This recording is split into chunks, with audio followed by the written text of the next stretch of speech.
नहीं, इसके पीछे मैं तो ऐसे मानता हूं कि आरएसएस के लोग जो है ये काफ़ी समझदार, होशियार और सबसे ज़्यादा मक्कार लोग हैं। महाराष्ट्र में राष्ट्रवादी के एक बहुत दिग्गज और बड़े नेता माने जाते हैं और जो कि माली समाज के नेता है छगनराव जी भुजबल। उन्होंने अभी अभी उनके बर्थडे के मौके पे एक कार्यक्रम में उन्होंने कहा कि सरस्वती की बजाय सावित्री आई का पूजन होना चाहिए। तो हमें ऐसा लगा कि राष्ट्रवादी कांग्रेस पार्टी इसका स्वागत करेगी, लेकिन आप लोग देखेंगे कि दूसरे ही दिन अजित दादा पवार ने कहा कि ये छगन भुजबल का निजी बयान है। ये सावित्री आई का जो दूरदृष्टि था, वो जो सैकड़ों साल आगे देखने का जो उनका नजरिया था, वो 1863 में इस बात को लोगों तक पहुंचाना चाहती है कि बच्चियों की हत्या नहीं होना चाहिए और कम से कम गर्भ में हत्या नहीं होना चाहिए, लड़कियों का हत्या नहीं होना चाहिए।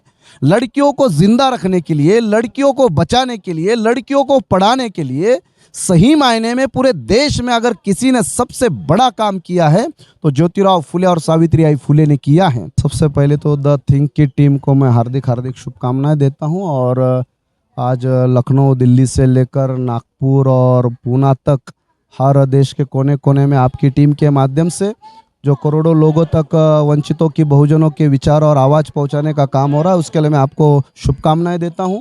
साथियों, जैसा कि आपको पता है, हम इस वक्त है फुलेवाड़ा में और महात्मा ज्योतिबा फुले, सावित्रीबाई फुले की ये वही ऐतिहासिक भूमि है जहाँ पर उन्होंने यहाँ से शिक्षा का बिगुल फूका था और यहाँ से वो क्रांति की शुरुआत हुई थी, जिसके बदौलत आज तमाम बहुजन समाज की जो तस्वीर है वो बदल चुकी है।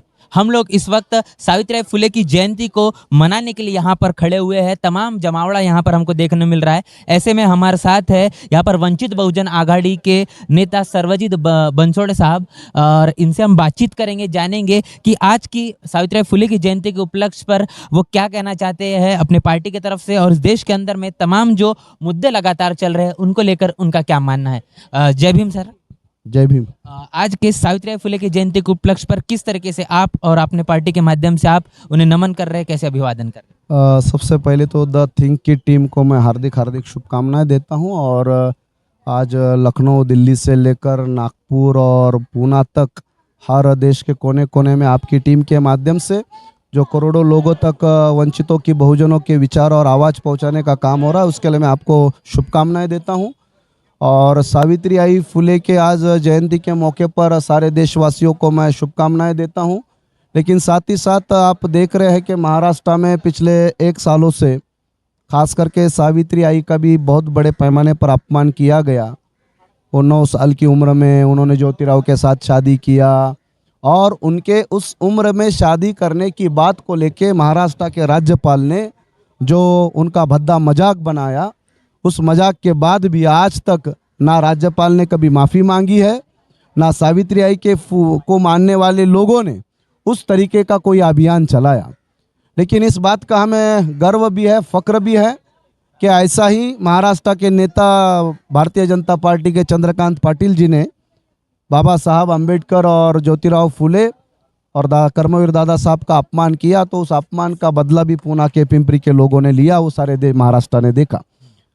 मैं यहाँ पर इस मौके पर 1-2 इम्पोर्टेंट बातें बताना चाहता हूँ।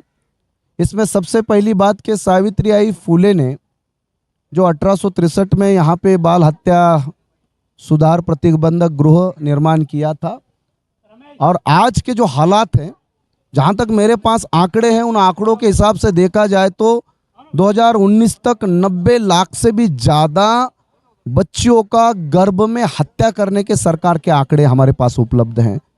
इसका मतलब ये आंकड़ा इलीगल या अनधिकृत तरीके से देखा जाए तो बहुत बड़ा हो सकता है।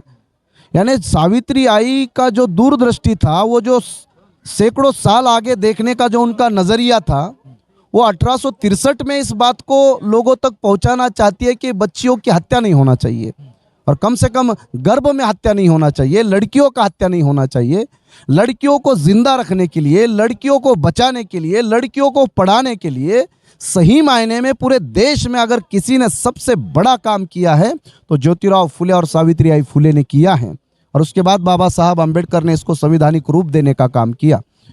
मुझे ऐसा लगता है कि सावित्रीबाई के इस महान बलिदान को, योगदान को समझने की ज़रूरत है। और आज देश में डोमेस्टिक वायलेंस इतने उफान पर है, इतने उफान पर है, वो दिखता नहीं होगा, लेकिन मेरे पास अनेकों रिपोर्ट है महिलाओं के बारे में वो महिलाओं का रिपोर्ट बताता है कि हर साल कम से कम 50,000 महिलाओं के मर्डर्स किए जाते हैं उनके घर के अंदर के ही रिश्तेदारों से। तो महिलाएं सुरक्षित नहीं है। महिलाओं के ऊपर अन्य अत्याचार जो है वो डोमेस्टिक वायलेंस बहुत बड़े पैमाने पर बढ़ रहा है। मैं सावित्री आई के जयंती के मौके पर ये अफसोस भी जताना चाहता हूँ कि यहाँ पे आप देख रहे हैं पूरा नज़ारा, यहाँ पे सरकार को कोई खुशी नहीं है। सरकार को खुशी नहीं है। हमारी सरकार, हमें हमारे मुख्यमंत्री कहाँ नजर आते हैं? हमारे मुख्यमंत्री नासिक के सिन्नर के किसी बाबा के यहाँ पे हाथ दिखाते हुए नजर आते हैं, हाथ की रेखाएं दिखाते हुए नजर आते हैं। लेकिन हमारे मुख्यमंत्री सावित्री आई के दर्शन के लिए यहाँ पे हमें नजर नहीं आते। ये बहुत ही दुर्भाग्यपूर्ण है। और खास करके सामाजिक न्याय विभाग का वो संचालन करते हैं, उसके बाद भी वो सावित्री आई के बारे में या हमारे महापुरुषों के बारे में जो उनका रवैया है वो बहुत ही हम लोगों के लिए सोचने के लिए मजबूर करने वाला है। यहाँ पर जब हम देखते हैं भीड़वाड़ा के अंदर में महात्मा ज्योतिबा फुले सावित्रीबाई फुले ने बच्चियों के लिए, लड़कियों के लिए सबसे पहली जो स्कूल खोली, आज वर्तमान में जो स्थिति आप देख रहे हैं, आपने भी जरूर देखा होगा, पूरा भारत देख रहा है। क्या सोचेंगे, क्या बताएंगे और क्या रहेगा स्टैंड आपके पार्टी की तरफ से इसके लिए? पार्टी की तरफ से देखा जाए तो पार्टी हर साल इसको अभिवादन भी करती है, इसको लोगों तक पहुंचाने की भी कोशिश करती है, अनेकों निवेदन भी दिए हुए हैं। सिर्फ वंचित बहुजन आघाड़ी ही नहीं तो जितने भी परिवर्तनवादी दल है, पार्टियां हैं, संगठन हैं, वो ये सारी चीज़ें करती हैं। मैं एक खास बात आपको इस मीडिया के माध्यम से बताने की कोशिश करता हूँ। महाराष्ट्र में राष्ट्रवादी के एक बहुत दिग्गज और बड़े नेता माने जाते हैं और जो कि माली समाज के नेता है छगनराव जी भुजबल, उन्होंने अभी उनके बर्थडे के मौके पे एक कार्यक्रम में उन्होंने कहा कि सरस्वती की बजाय सावित्री आई का पूजन होना चाहिए। तो हमें ऐसा लगा कि राष्ट्रवादी कांग्रेस पार्टी इसका स्वागत करेगी। लेकिन आप लोग देखेंगे कि दूसरे ही दिन अजित दादा पवार ने कहा कि ये छगन भुजबल का निजी बयान है, ये हमारे राष्ट्रवादी पार्टी का इससे कुछ लेना देना नहीं है। सर ऐसी सोच आखिर क्यों है? क्यों? इसलिए बताने की कोशिश कर रहा हूँ कि ये बहुत से लोगों को इस बात का अंदाजा नहीं है कि अभी राम मंदिर बन रहा है, तो राम मंदिर के लिए मेरे पास जो आंकड़े अभी उपलब्ध हुए तो 3,400 करोड़ से भी ज्यादा का फंड पब्लिक से जनरेट हुआ है। क्या समस्या है? राम मंदिर बन जाएगा तो देश तो यही चाहता है। मैं तो वही बताने की कोशिश कर रहा हूँ कि जो फुले को मानने वाले लोग हैं, बाबा साहब को मानने वाले लोग हैं, ज्योतिराव फुले का जो स्कूल पहला खोला गया वहाँ पे एक स्मारक बने, ये बहुत सालों से डिमांड है, लेकिन सरकार की ओर से 1 रुपया का उसको फंड नहीं दिया जाता है। ये सरकार हमारे कोल्हापुर के अंबाबाई के एक मंदिर के क्या बोलते हैं उसको, कंस्ट्रक्शन के लिए, उसकी साफ सफाई के लिए 80 करोड़ रुपए देती है महाराष्ट्र सरकार। और ज्योतिराव फुले के इतने ऐतिहासिक स्मारक के लिए सरकार के पास पैसा नहीं होता है। तो मैं ये चाहता हूं कि सरकार पैसा नहीं देगी, और अगर उनकी नीयत होती तो आज तक यहाँ महात्मा फुले के वाड़े को एक बहुत ही इंस्पिरेशन के तौर पे इसको बनाया जाता और उस स्कूल को भी अपने कब्जे में लिया जाता। अगर सरकार किसी भी तरीके से तैयार नहीं है तो मैं उम्मीद करता हूं कि अभी आगे चलकर हमारे लोगों ने खुद अपना पैसा इकट्ठा करके वो स्कूल, जहां बिड़े के वाड़े में जिस स्कूल को खोला गया, और ये ज्योतिराव फुले का जो वाड़ा है, इसको हिस्टोरिकल मेमोरेबल बनाने के लिए अब वक्त आ चुका है कि जनता अपने खुद के दम पर फंड इकट्ठा करके यहाँ पे हम अपना स्मारक बनाने की कोशिश करेंगे। अभी हम देख रहे हैं कि देश के अंदर में वर्तमान में तमाम बहुजन समाज का जो अपमान किया जा रहा है या फिर उनके साथ जो भद्दी टिप्पणियां की जा रही है, क्या मानना है आखिर ऐसा क्यों करना है या क्यों कर रहे हैं ऐसे लोग? इसके पीछे मैं तो ऐसे मानता हूं कि आरएसएस के लोग जो है ये काफ़ी समझदार, होशियार और सबसे ज़्यादा मक्कार लोग हैं। ये कोई बेवकूफ़ लोग नहीं हैं। वो जो भी करते हैं वो बहुत सोच समझ के करते हैं। वो शब्दों का भी चयन करते हैं। वो हरिजन शब्द कहाँ इस्तेमाल करना है उनको मालूम है, आदिवासी किसको कहना है कि वनवासी किसको कहना है वो उसको मालूम है, समरसता यूज करना है कि समता यूज करना है वो उसको मालूम है, धर्मनिरपेक्ष शब्द इस्तेमाल करना है कि पंथ तो शब्दों के चयन में गांधी की भी हत्या को हत्या नहीं कहते, वो गांधी का वध किया है। तो वध किसको कहा जाए, हत्या किसको कहा जाए, आरएसएस के लोग भाजपा के लोग माहिर है, शातिर है और मक्कार है। इसलिए ये जो भी शब्द इस्तेमाल हो रहे हैं जानबूझ के हो रहे हैं, क्योंकि इतिहास से प्रेरणा मिलती है और आपकी प्रेरणा में वो मिलावट करना चाहते हैं, आपकी प्रेरणा को वो ख़त्म करना चाहते हैं। चाहे वो आपके भीमा कोरेगांव का शौर्य हो, सावित्री आई हो या शिवाजी महाराज हो, ये सारे महापुरुषों के इतिहास को बदनाम किया जाएगा। जब इतिहास बदनाम होगा तो उससे प्रेरणा लेना लोग बंद करेंगे। उनको कोई दिक्कत नहीं है। किसी यात्रा में, जत्रा में अगर लाखों करोड़ों लोग इकट्ठा आते हैं ना, नारियल फोड़ने के लिए, अगरबत्ती लगाने के लिए, उनको कोई दिक्कत नहीं है। उनको दिक्कत होती है कि करोड़ों लोग अगर भीमा कोरेगांव आते हैं, चैत्य भूमि आते हैं, महात्मा फुले के वाड़े पे आते हैं, जहाँ पर लोग ज्ञानी बनने का, जहाँ पर लोग विज्ञानवादी बनने का सबसे ज़्यादा अवसर होता है, ऐसी जगहों पर लोग इकट्ठा होने पर इनको दिक्कत होती है। इनको त्र्यंबकेश्वर में या नासिक में कुंभ मेला हुआ, वहाँ पे तो लाखों लोग आते हैं, कोई दिक्कत नहीं होता है। उल्टा सरकार 2,500 करोड़ रुपए का प्रोविजन करती है।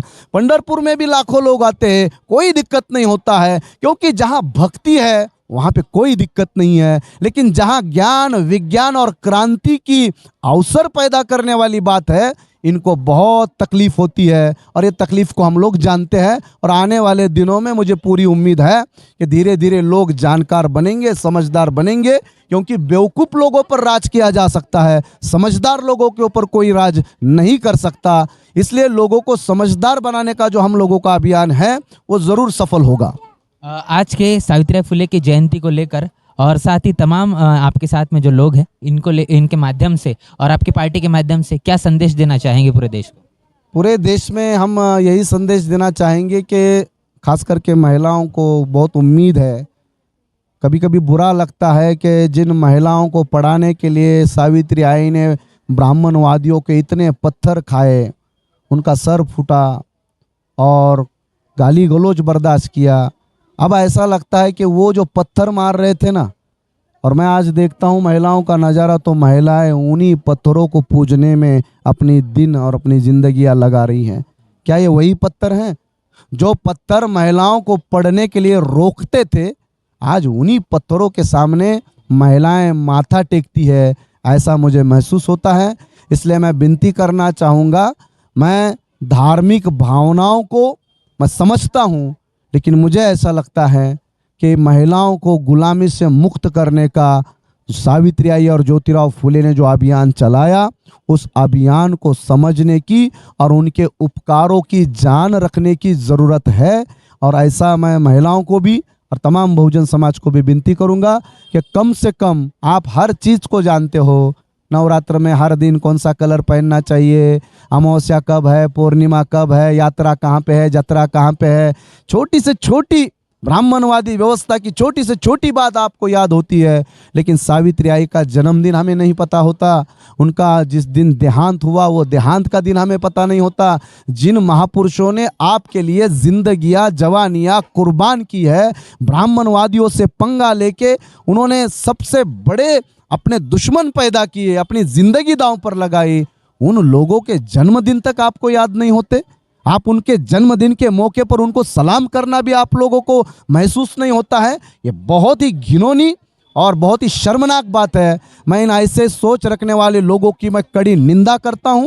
और साथ ही साथ जो लोग सावित्रीबाई फुले, ज्योतिराव फुले और बाबा साहब अम्बेडकर की मेहरबानियों को, कुर्बानियों को समझते हैं, महसूस करते हैं और उसका अभिमान करते हैं, ऐसे लोगों को मैं सलाम भी करता हूं। उम्मीद करता हूं कि करोड़ों लोग आने वाले दिनों में उनके लिए सही मायने में मरने वाले, मिटने वाले जो लोग हैं, महापुरुष हैं, उनको समझेंगे और उनके विचारों पे चलेंगे, ऐसी उम्मीद करता हूं।